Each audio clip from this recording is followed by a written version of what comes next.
Et tout de suite, je vous dis bonjour Jacqueline. Bonjour Jean-Claude. Comment ça va? Mais bien, bien, bien. Ça va, Jean-Jacques Impeccable. aussi, il est derrière sa caméra, il nous dit Coucou, bonjour, bien Jean-Jacques. sûr.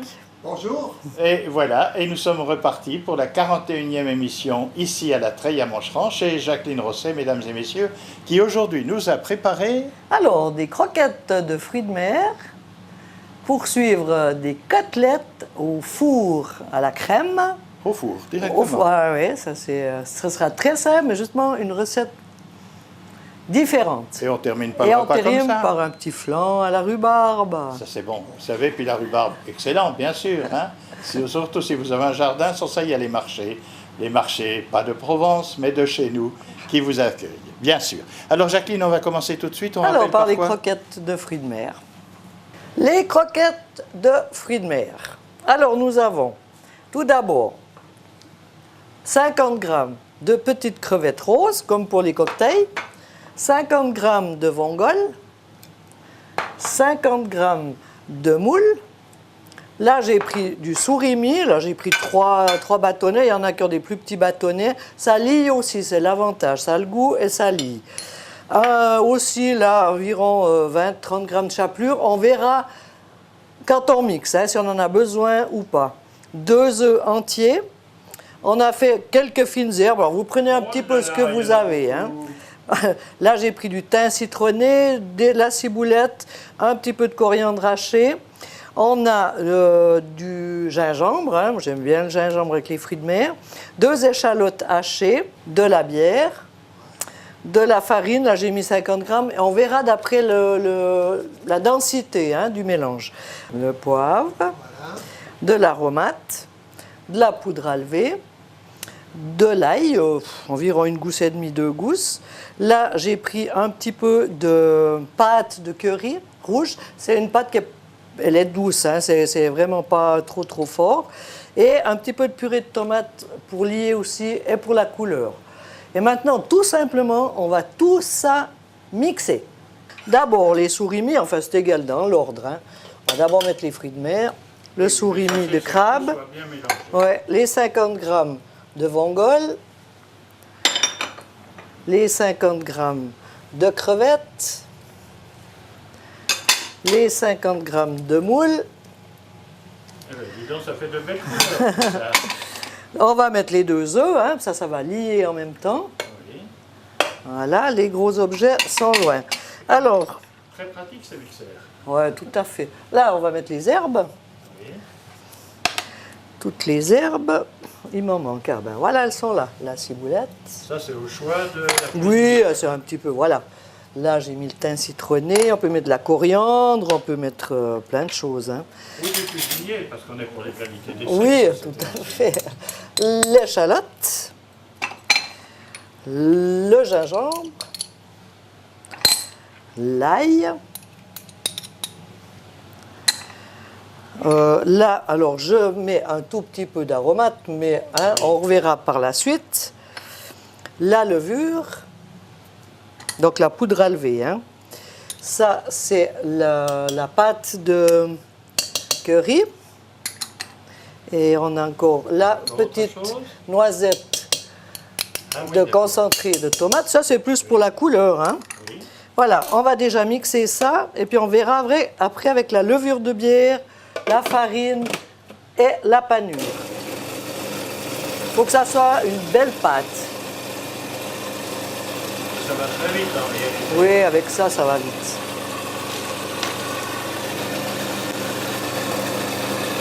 Alors maintenant, on va mettre...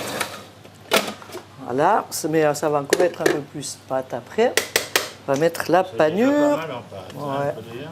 Voilà. La panure, là. On va mettre la farine. Oui. Et ensuite, pour voir, on mettra la bière à la fin.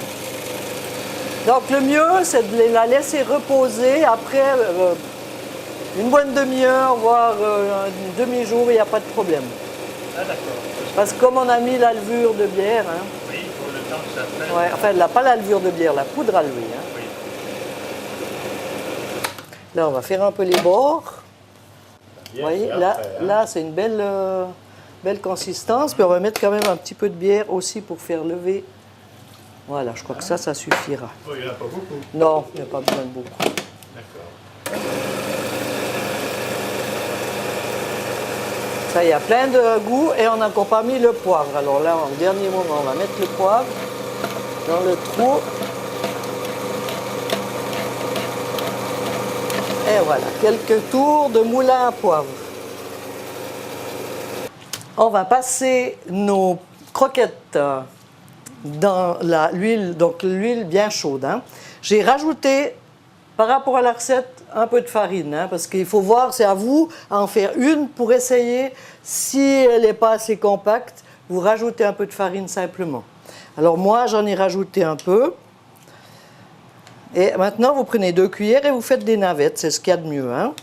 À la grandeur que vous voulez. Après, vous pouvez prendre des grandes cuillères, des petites cuillères, et vous les trempez. Alors, vous mettez bien le panier en bas, hein, pour pas que ça colle.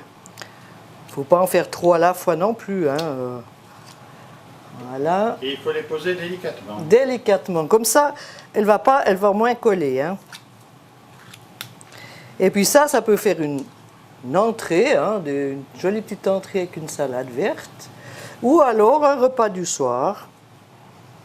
Ou toujours pour un brunch, ça peut même se manger froid, hein, c'est très bon. Ça dure combien de temps en fait dans une friteuse? Ah ben voilà, on va bien les laisser dorer, cuire un peu au milieu. Ça fait 2 minutes. Oui, d'accord. 2-3 minutes. Après, on peut les pré-cuire, ce qui serait encore mieux, hein, si vous êtes pressé une fois comme ça. Vous les pré-cuisez et au dernier moment, on les réchauffe. Voilà, là, on va faire comme ça quelques-unes. Voilà, ça on nous en fait 4 si je comprends bien. 5 en tout cas, normalement. Ouais. 6 même, hein. Voilà. Là, on peut les pré-cuire, les enlever tout de suite, ou alors on les laisse et on les finit en une fois. On va les prendre. Voilà. Et voilà, comme ça elles sèchent, mais vous voyez, elles sont vraiment pas du tout grasses, hein. Et on les dresse sur un petit plat, une assiette, comme vous voulez. C'est des jolies petites navettes. Voilà. Bien là. Alors, maintenant, on va faire les côtelettes au four à la crème. Je dis côtelettes, on peut faire aussi des filets de porc, voilà, même des filets de veau, il n'y a pas de problème. Alors, pour cela, il nous faut... Là, j'ai repris un petit peu de thym citronné. Là, il y a des herbes, un peu de marjolaine, de la moutarde, du condiment pour viande. Là, il y a du poivre, de l'huile d'arachide et de l'huile d'olive. J'ai fait un petit mélange comme ça. Hein. Là, ce sera pour après. On mettra d'abord 1 décilitre de vin blanc pour déglacer. Je précise que ça se fera au four. Il faut déjà vous préchauffer le four à 220 degrés, donc bien chaud. Hein? On mettra dans une lèche frite et on va laisser rôtir ces viandes. Ensuite, on va baisser la température à 100-110 degrés. Oui, c'est juste pour la saisir. Absolument, qu'elle soit bien rôtie. On déglace au vin blanc, donc 1 décilitre de vin blanc. Et ensuite, une fois que le vin blanc a un petit peu évaporé, on mettra la crème. Et on laisse tranquille, on peut laisser même demi-heure si on veut, mais à 80 degrés, cuisson lente, tranquillement. Pendant ce temps que vous préparez ça accompagne super bien avec des pâtes fraîches, une petite salade, n'importe. Hein? Alors, on va faire la marinade, simplement. Donc, on laisse juste de côté la crème et le vin blanc. Et là, on mélange tout. Hein? Le condiment pour viande, le poivre, la marjolaine, le thym, la moutarde. Là, j'ai mis un peu de moutarde forte et un peu de moutarde normale. Ah, comme ça, oui, d'accord. Alors, le mieux, c'est aussi de faire la marinade à l'avance. Hein. Si vous la faites le matin pour midi ou la veille pour le lendemain, voilà, c'est mieux. Et puis là, donc j'ai mis l'huile d'arachide et l'huile d'olive. Voilà. On mélange le tout. C'est tout. Voilà, juste parce que j'ai la petite cuillère, je reste avec. Là, j'ai fait juste pour deux, hein, parce que je ne vais pas en faire... j'ai déjà préparé pour les faire au four. Et maintenant, là, j'ai pris, vous voyez, j'ai préparé les côtelettes à l'avance. Et là, j'ai pris 2 beaux filets de porc. Comme ça change aussi. Et il faut bien les faire mariner. Et là, en direct, je fais les filets de porc. Oui, voilà. tout est bon dans le cochon. Voilà, surtout les filets, hein. On va pas dire non. Comme ça. Voilà, on les laisse bien mariner et ceux-là, on les laisse tranquilles. Hein. On les couvre et on les laisse au frais. Il faut environ 10 minutes hein, pour les retirer. On met déjà un petit peu l'huile qui a coulé, comme ça, pas que ça tâche au fond. Et on met nos côtelettes. Voilà, qu'il y ait de la place. Là, elles ont bien mariné, vous voyez, elles ont déjà changé de couleur. Oui, c'est vrai. Voilà, comme ça, elles ne vont pas trop coller au fond. Et on met le reste de la marinade, hein, soyons fous. Ça donne le goût, quoi. Et voilà, ça va vous faire une sauce extra. Et là, au four, préchauffé à 220 degrés. Alors, voilà dans le four et on laisse 10 bonnes minutes. Alors, est-ce qu'on peut voir à l'intérieur du four Oui, on va comment voir. ça se passe? Voilà, la lumière fut, comme disait l'autre. Et ça, c'est un steamer, n'est-ce pas? C'est un steamer. Donc, c'est chez vous à la maison, si vous n'en avez pas, vous avez des fours normaux à air chaud. Le truc, c'est qu'il faut vraiment qu'après, on baisse la température. On va laisser 10 minutes bien rôtir à 220 degrés. Et 10 minutes après, on baisse à 100 degrés. Au pire, chez vous, si ça baisse un peu moins vite, vous ouvrez la porte jusqu'à ce que vous soyez à la bonne température. Et maintenant, on n'a plus qu'à attendre 10 minutes.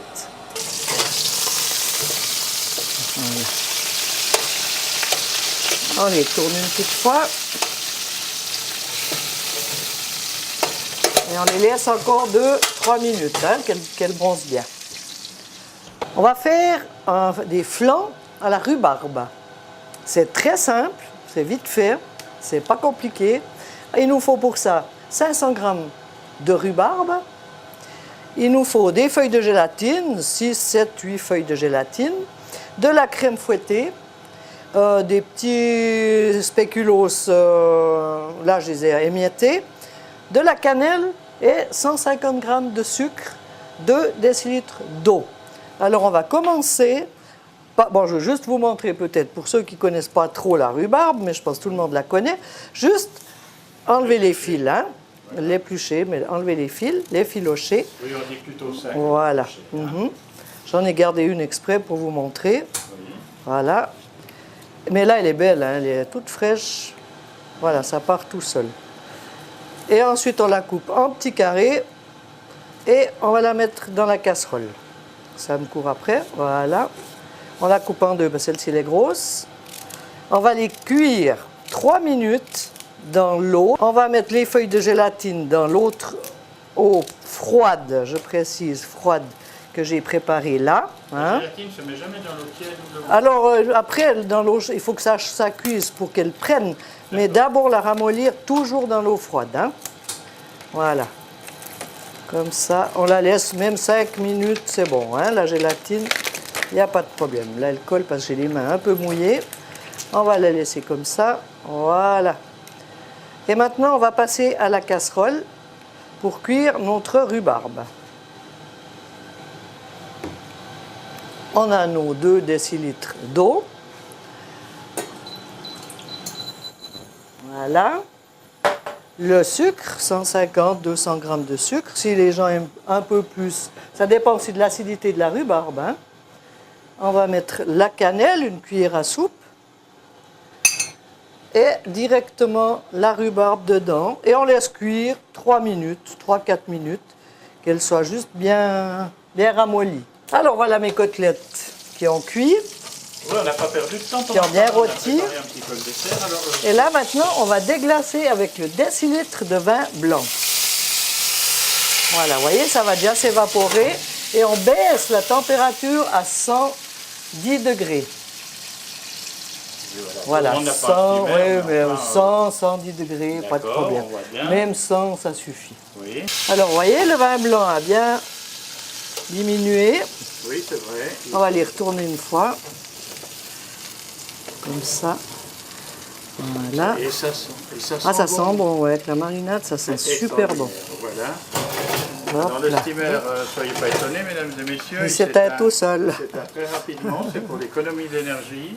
Nous Et y maintenant, travaillons tous. on va mettre la crème. Alors la crème, en fait, ça va donner, Ça va lier, ça va donner une bonne sauce. ça va lier tout ça. Voilà, surtout avec les pâtes, la crème. Hein. Oui. Voilà, on va bien laisser encore 10 minutes. Tranquille, là on s'en occupe plus. La rhubarbe a cuit, 3 minutes. On va y verser les feuilles de gélatine. Oups. Donc toujours dans l'eau froide, on le rappelle ça simplement.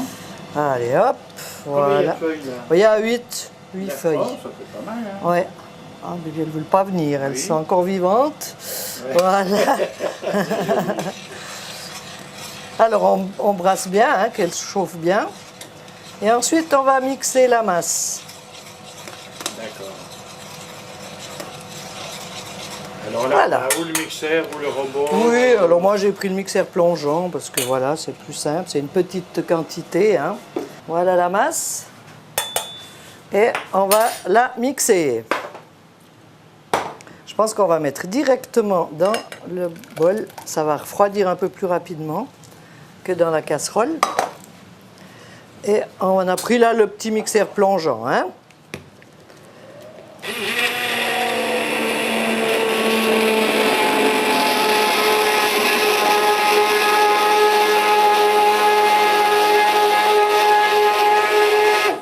Un petit peu de bruit. Alors, s'il reste 2-3 morceaux, c'est pas grave. Hein. Comme ça, vous saurez que c'est vraiment de la rhubarbe.